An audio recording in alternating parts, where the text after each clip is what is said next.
A sealed envelope, old insignia, delivered quietly to Clarence's house. And inside it, something that made King Charles III visibly shaken. Not rumors, not gossip, legal documents. Documents tied to Princess Diana that had been buried for decades. Let's talk about what really happened. On this particular occasion, nothing was announced. No press statement, no royal appearance.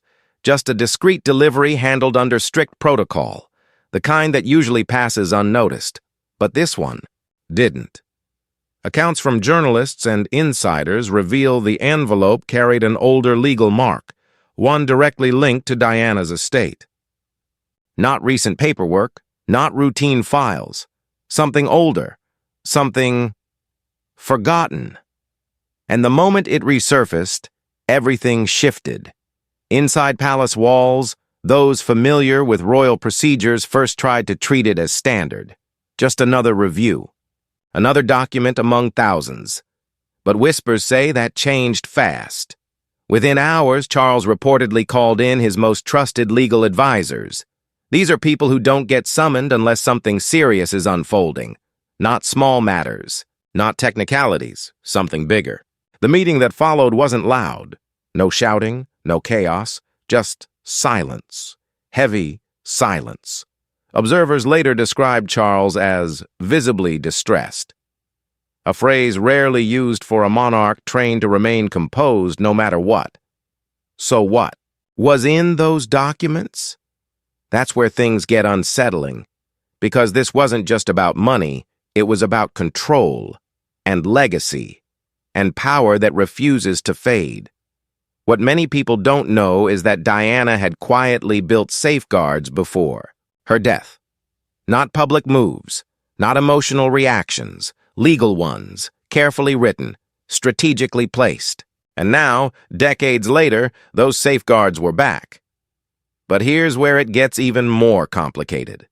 At first, Queen Camilla reportedly wasn't told everything, only broad details, a resurfaced legal issue tied to Diana, not the full picture.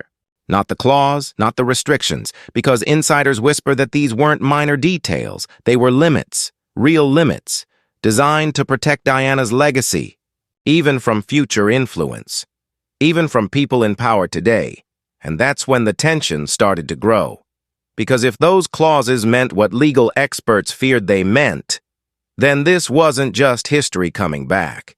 It was history taking control. But there's more to this story. Because this envelope didn't just reopen old wounds, it reopened a system Diana had designed to outlast her. And now, the monarchy had to face it. To understand this moment, we need to go back, not to the headlines, not to the scandals, but to the quiet decisions Diana made after her divorce. On the outside, it looked like she stepped away, but behind the scenes, she was preparing. What many people don't know is that after separating from Charles, Diana became deeply focused on protecting her future, and more importantly, her sons. Prince William and Prince Harry. Everything she built centered around them, not just financially, emotionally, symbolically, legally. Accounts from insiders reveal she worked closely with legal experts to create a trust, not a simple one, not just a place to store wealth. A structured system, one designed with precision and intention. This trust included more than money. There were personal belongings, intellectual rights, carefully defined entitlements, pieces of her life, pieces of her identity, and every detail mattered. Because Diana didn't want her legacy to be reshaped after she was gone. She wanted it, protected, locked in place. And here's where it gets interesting. The trust wasn't passive. It had rules, strict ones. Access to assets wasn't open. It followed milestones, conditions, protections. And trustees weren't just there to manage things. They were there to guard intent. That's a key detail many miss. They weren't just handling money. They were protecting Diana's voice, even after she was gone. Royal insiders remember how carefully everything was handled during that time. Quiet meetings, legal reviews, decisions made without public attention. Because this wasn't for headlines. This was for the future. And for years, it stayed hidden. Acknowledged, but never deeply examined. Until now. Because buried inside that trust was something else. A clause. At first glance, it looked ordinary. Just another paragraph in legal language. But it wasn't. It was precise, deliberate, and according to insiders, powerful. The kind of clause that doesn't just explain things, it controls them, and for decades it sat untouched, ignored, until someone looked closer. Then came the moment that changed everything. On that particular occasion, the clause was read aloud, line by line, carefully, slowly, and as legal experts broke it down, the room reportedly grew quieter, because what it suggested wasn't simple. It pointed to restrictions, not broad ones, specific ones, the kind that limit influence, the kind that prevent certain individuals, even powerful ones, from having authority over parts of Diana's legacy. That's where things became serious. Because if those interpretations were correct, then even today's monarchy wasn't fully in control. The fallout was immediate. Not public, not dramatic, but inside palace circles, tension rose fast, meetings increased, discussions became guarded, communication tightened, people who normally had access suddenly didn't. And those who did, they weren't talking. Insiders. Describe a shift. Subtle but clear. The ground had moved, and no one was fully prepared. For Queen Camilla, this wasn't just legal, it was personal. After years of building her position, her influence, her place within the monarchy, this clause introduced limits, invisible lines she couldn't cross. And that realization carried weight. Not loud reactions, not public conflict, just tension, measured, controlled, but undeniable. Meanwhile, Charles found himself in the middle, not just as king, but as someone tied to both sides of this story. His past with Diana, his present with Camilla, and now a legal structure forcing those worlds to collide. Accounts from journalists and insiders reveal his response wasn't anger. It was something quieter, heavier, because this wasn't just about law. It was about memory and responsibility and choices that could no longer be avoided.